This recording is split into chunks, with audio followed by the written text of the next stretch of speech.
আমরা যেটা জুলাই বিপ্লব পরবর্তীতে দেখেছি, তার শুরুটা হয়েছিল শহীদ আবরারের শাহাদাতের মাধ্যমে। সে শহীদ হয়ে পুরো তরুণ প্রজন্মকে ঝাঁকে দিয়ে গেছে, যেটা আমার আগে পূর্ববর্তী অনেক তরুণ বক্তা বলে গেছে, এবং সেই লড়াই আমাদের এখনো চলছে। দুর্ভাগ্যের বিষয় হলো, যাদেরকে আমরা স্বাধীনতার প্রহরী মনে করি, সেনাবাহিনীর কিছুদিন আগে আপনারা হয়তো আমাদের পত্রিকায় দেখেছেন যে সেই সেনাবাহিনীর দুইজন জেনারেল এখন পালিয়ে আছে মোদির আশ্রয়ে। তাহলে, এবং তার মধ্যে একজন ডিজিএফআই এর প্রধান ছিলেন প্রায় 4 বছর। তার মানে রাষ্ট্রীয় নিরাপত্তা তার হাতে ছিল। তো রাষ্ট্রীয় নিরাপত্তা যে জেনারেল সাহেবের হাতে ছিল, জেনারেল আকবর, সেই জেনারেল সাহেব পালিয়ে আছেন মোদির আশ্রয়ে। আর মোদির বিরুদ্ধে কথা বলতে গিয়ে শহীদ হয়েছে শহীদ আবরার। তাহলে কে বড় দেশপ্রেমিক, জেনারেল সাহেব না আবরার? আমাদের কি জেনারেল সাহেবদের দরকার না আবরারদের দরকার? এই বিষয়টি আমাদেরকে বুঝতে হবে। আমাদের স্বাধীনতা সার্বভৌমত্ব রক্ষা করতে হলে আমাদের জেনারেল দরকার নাই, আমাদের শহীদ আবরার দরকার। আমাদের শহীদ আবরারের মতো হাজার হাজার লক্ষ লক্ষ তরুণ দরকার, যারা বাংলাদেশের স্বাধীনতা রক্ষা করতে পারবে। এবং এই লক্ষ লক্ষ তরুণরা যদি রাস্তায় নেমে আসে, তাহলে আকবরের মতো যে সমস্ত জেনারেলরা দেশের সার্বভৌমত্ব বিকিয়ে দিয়েছেন, সেই সমস্ত জেনারেলরা সোজা হয়ে যাবেন। আমি নিঃসন্দেহে বলতে পারি, সেই সমস্ত জেনারেলদের দেশের সার্বভৌমত্ব বিকিয়ে দেওয়ার আর সাহস থাকবে না। তো সুতরাং শহীদ আবরার আমাদের আইকন হিসেবে বেঁচে থাকবে, আমাদের স্বাধীনতা সার্বভৌমত্বের আইকন হিসেবে শহীদ আবরার অনন্তকাল বেঁচে থাকবে, এটাই আমার প্রত্যাশা। আমাদের লড়াই কি শেষ হয়ে গেছে? হয় নাই। তার একটা প্রমাণ আপনাদেরকে দেই আমি। কিছু বাংলাদেশি সাংবাদিক এই মুহূর্তে ভারত সফরে আছে। তাদের সাথে গতকাল ভারতের পররাষ্ট্র সচিব দেখা করেছেন, এবং সেখানে পররাষ্ট্র সচিব যে কথাটি বলেছেন, সেই কথাগুলির মধ্যেই আপনারা বুঝতে পারবেন যে ভারত তার আধিপত্যবাদের যে ষড়যন্ত্র, সেটা চালিয়ে যাচ্ছে।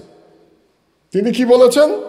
বাংলাদেশে যে নির্বাচন হতে যাচ্ছে ফেব্রুয়ারিতে, তার নাকি একটা আন্তর্জাতিক স্বীকৃতি প্রয়োজন। এটা কে বলছেন?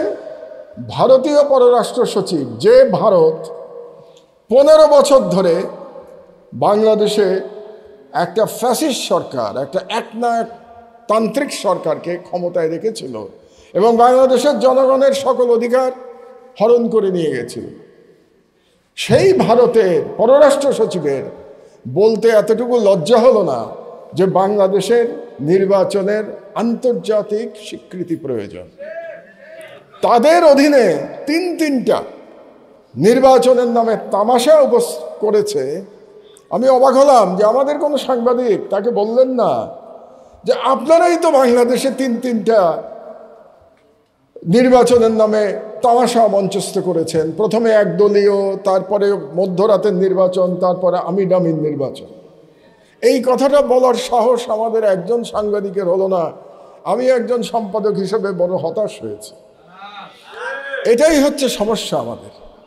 আমরা ক্ষমতার কাছে বড় সহজে আত্মসমর্পণ করি। এই অবস্থার থেকে আমাদের মুক্তি দরকার, এবং এই অবস্থার থেকে মুক্তি দিতে পারে আজকের সেমিনারের মতো আলোচনা। আমাদের রেগুলার শুনতে হবে এই আলোচনা। এই আলোচনা কন্টিনিউয়াসলি বলতে হবে। আমি ধন্যবাদ জানাই ডাকসুকে, সাদেক কায়েমকে এবং জুমাকে, যারা আজকে এখানে অর্গানাইজ করেছে এই অনুষ্ঠান। কারণ আবরার ফাহাদের গল্প আমাদের প্রতিদিন বলে যেতে হবে। শহরে, নগরে, বন্দরে, গ্রামে, গঞ্জে, সর্বত্র আবরার ফাহাদের গল্প বলে যেতে হবে, যাতে দেশের সর্বত্র থেকে আবরার ফাহাদের জন্ম হয়। এই আবরার ফাহাদ তো ঢাকা থেকে জন্ম হয়নি। এই আবরার ফাহাদ তো কুষ্টিয়া থেকে এসেছে। কুষ্টিয়ায় তাদের বাড়ি, সেখান থেকে এসছে আবরার ফাহাদ।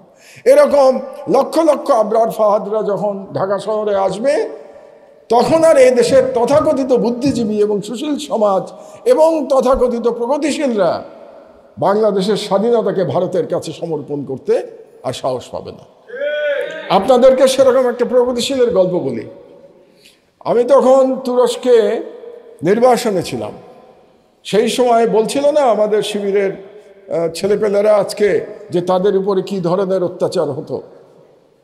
সেই সময়, সেই অত্যাচারের সময় যখন নামাজ পড়তে পারতো না তারা ফ্রিলি ঢাকা বিশ্ববিদ্যালয়ে, তারা ইফতার করতে পারতো না, গণ ইফতার বন্ধ ছিল, ইফতার করার উপরে এক ধরনের নিষেধাজ্ঞা ছিল। মেয়েরা টিএসসিতে রোজার মধ্যে নামাজ পড়ার জায়গা বন্ধ করে দেওয়া হয়েছিল। তো সেই সময় আমার কাছে যখন খবর গেল, আমি তখন একটা অনলাইন পত্রিকা লন্ডন থেকে চালাতাম, আমার দেশ নামে, আমার দেশ ইউকে নামে চালাতাম, প্রবাস থেকেই, নির্বাসন থেকেই। তো আমি একটা নিউজ করতে চাইলাম, ঢাকা বিশ্ববিদ্যালয়ে যে ইয়াং ছেলেমেয়েরা ইসলাম ধর্ম পালন করতে গিয়ে বাধার মুখে পড়ছে, এই ব্যাপারে একটা সংবাদ ছাপাতে চাইলাম। তো আমি চিন্তা করলাম যে সংবাদ ছাপাতে হলে আমার তো ভিসির সাথে কথা বলা দরকার, কারণ আমার একটা নীতি আছে, আপনারা খেয়াল করবেন, সংবাদে ভুল ভ্রান্তি হতে পারে, কিন্তু আমরা সবসময় চেষ্টা করি আমার দেশে অন্তত উভয় পক্ষের খবরটা দেওয়ার জন্য, মানে যার সম্পর্কে সংবাদ প্রকাশিত হয় তার মতামতটাও কিন্তু আমরা সংবাদের মধ্যে দিয়ে থাকি, এটাই আমাদের এডিটোরিয়াল পলিসি। তো আমি মনে করলাম ভিসির সাথে কথা বলা দরকার। তখন ঢাকা বিশ্ববিদ্যালয়ের বিখ্যাত ভিসি ছিলেন আপনাদের চা সিঙ্গারা খাওয়া ভিসি আখতারুজ্জামান। তো আখতারুজ্জামানকে আমি ফোন করলাম, ফোন করে প্রথমে নাম বলা মাত্র তো তিনি চমকে উঠলেন, নাম এবং পরিচয় দিলাম এবং তারপরে বললাম যে আপনার এখানে মুসলমান ছেলে এবং মেয়েদের এভাবে তাদের ধর্ম পালনে বাধা দেওয়া হচ্ছে। তিনি অত্যন্ত রাগান্বিত হয়ে আমাকে জবাব দিয়েছিলেন, খুব মজার জবাব। বলেছিলেন, আপনাকে এত কিছু করেও আমরা শায়েস্তা করতে পারলাম না, আপনি এখনো আগের মতোই রয়ে গেছেন। তো আমি আখতারুজ্জামানের সাথে আবার আমার আরেকবার দেখা হয়েছিল, আমরা ঘটনাচক্রে একসঙ্গে হজ করেছিলাম। তো বহু আগের গল্প এটা। তো সেই গল্প বলে তাকে আমি বললাম যে আপনারও তো হেদায়েত হয়েছে বলে মনে হচ্ছে না। তো এটা বলে আমি আখতারুজ্জামানের সাথে আমার টেলিফোনটা আমি রেখে দিয়েছিলাম। আমি এই গল্পটা এই জন্যে বললাম, আখতারুজ্জামান এখানে থাকলে ভালো হতো। গল্পটা এই জন্য বললাম যে আমাদের তথাকথিত প্রগতিশীলতা বোঝানোর জন্য এই কথাটা বললাম। আমাদের দেশে প্রগতিশীলতা মানে হচ্ছে ইসলাম বিদ্বেষ, প্রগতিশীলতা মানে হচ্ছে ভারতের প্রতি নিঃশর্ত আত্মসমর্পণ। এটা হচ্ছে আমাদের দেশের প্রগতিশীলতার ডেফিনেশন। আমি এই প্রগতিশীলতা, প্রতিক্রিয়াশীলতায় বিশ্বাস করি না। আমরা আমাদের মতো চিন্তা করি এবং সবার স্বাধীনতা আছে, যার যার মতো চিন্তা করবার, যার যার মতো কথা বলবার। তো যে কথাটি বোঝা দরকার আমাদের, যে আমাদের এই লড়াই দীর্ঘ লড়াই, এবং এই লড়াই বাংলাদেশ এমন একটা জিওগ্রাফিক্যাল জায়গায় আছে। একটু আগে রনি জিওপলিটিক্সের কথা বলছিল, আমি খুব সংক্ষেপে বলবো 2-3টে লাইন, যে আমাদের জিওগ্রাফিক্যাল লোকেশনটা খুব চ্যালেঞ্জিং এই কারণে যে আমরা surrounded by non Muslim countries. আমরা একটা দ্বীপের মতো, একটা মুসলমানদের দ্বীপ হচ্ছে বাংলাদেশ, তার চারদিকে প্রায় পুরোটা অংশ জুড়ে হচ্ছে হিন্দুত্ববাদী ভারত, আর একদিকে বুদ্ধিস্ট মিয়ানমার। সুতরাং আমাদের লড়াই চলমান।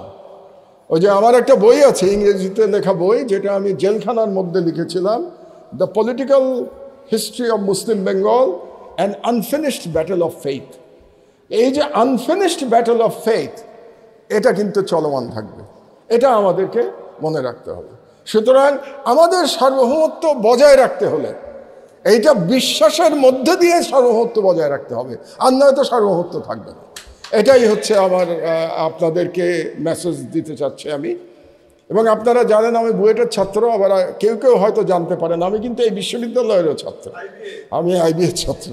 সুতরাং এই পাশেই এই মধুর ক্যান্টিনে অনেক চা খেয়েছি, কাজেই দুই বিশ্ববিদ্যালয়েরই ছাত্র আমি। তো আমাদের লড়াই দীর্ঘ লড়াই, ইনশাআল্লাহ। আমার তো বয়স হয়ে গেছে, আগেই বললাম, তবে এই বয়সে এসে আমি প্রথম বাংলাদেশ সম্পর্কে আশাবাদী হতে শুরু করেছি। কারণ আমাদের জেনজি রেভলিউশন, আমাদের ছেলেমেয়েরা যে এতটা পরিবর্তিত হয়ে গেছে, তারা যে এতটা কালচারালি কনসিয়াস হয়ে গেছে, তারা যে এতটা আত্মপরিচয়ে বলিয়ান হয়ে গেছে, এটা জুলাই বিপ্লব না হলে আমি জানতাম না। তো সুতরাং জুলাই বিপ্লবের মাধ্যমে তরুণরা আমাদেরকে জানিয়েছে যে বাংলাদেশকে আর পদানত করা যাবে না, বাংলাদেশের সার্বভৌমত্ব আর লুণ্ঠন করা যাবে না। সেটা যতই ভারতে বসে ফ্যাসিস্ট শেখ হাসিনা অপচেষ্টা চালিয়ে যাক না কেন, আমাদের তরুণরা অবশ্যই ভারতীয় সকল অপচেষ্টা রুখে দেবে। এবং আমাদের তরুণদের সেই লড়াইয়ে আমি বৃদ্ধ মাহমুদুর রহমান সঙ্গে থাকার কথা বলে এবং অঙ্গীকার করে আমার বক্তব্য শেষ করছি। আল্লাহ হাফেজ। বাংলাদেশ জিন্দাবাদ।